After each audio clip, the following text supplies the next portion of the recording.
Halloween, a night of costumes, candy, and spooky fun, has a history stretching back centuries. Its origins lie in the ancient Celtic festival of Samhain, celebrated on October 31st.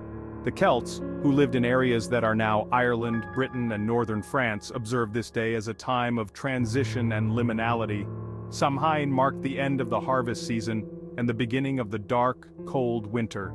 It was a time when the boundary between the worlds of the living and the dead was believed to be at its thinnest. The Celts believed that on Samhain, ghosts of the dead could more easily return to the world of the living. It was a time for both celebration and caution.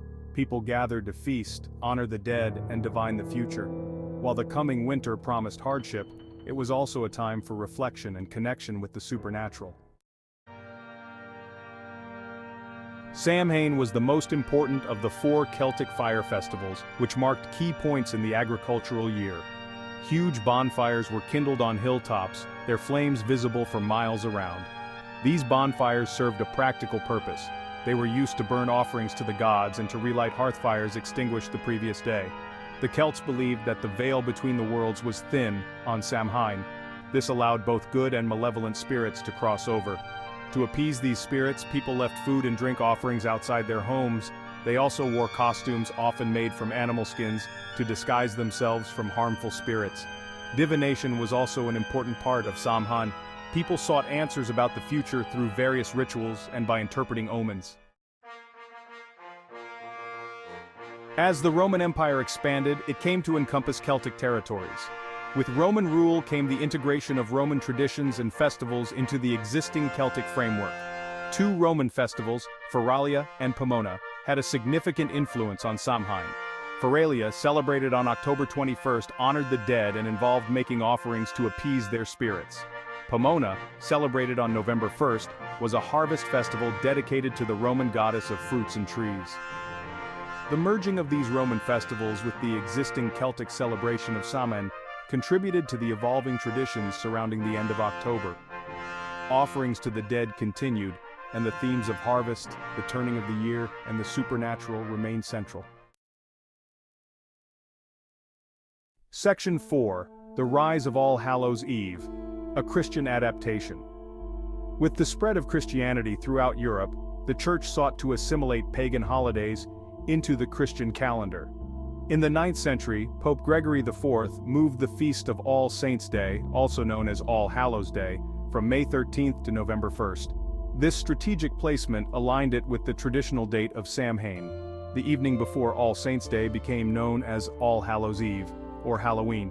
While the Church aimed to replace pagan practices with Christian observances, many of the traditions associated with Samhain persisted.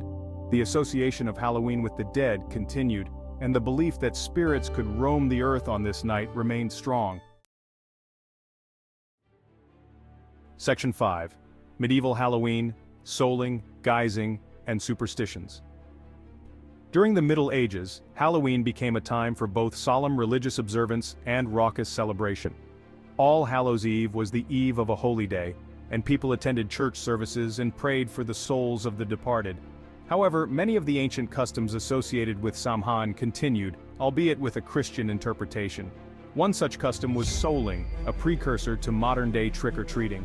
Poor people would go door-to-door offering prayers for the dead in exchange for food or money.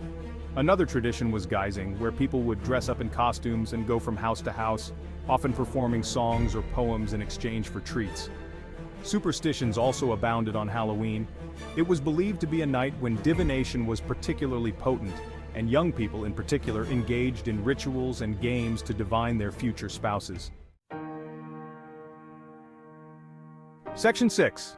Halloween, across the Atlantic, from Old World to New. Halloween was brought to North America with European immigrants, primarily from Ireland and Scotland. In the 19th century, a large influx of Irish immigrants fleeing the potato famine brought their Halloween traditions with them. These traditions resonated with other immigrant groups and gradually spread throughout the United States. However, early American Halloween celebrations were often subdued affairs, reflecting the Protestant values of the time. As the 20th century progressed, Halloween gradually transformed into the commercialized holiday we know today. The rise of mass production made costumes and decorations more readily available. Trick-or-treating, once a localized custom, became widespread. By the mid-20th century, Halloween had become a beloved holiday for children and adults alike. Movies, television shows, and popular culture embraced the spooky, festive aspects of Halloween.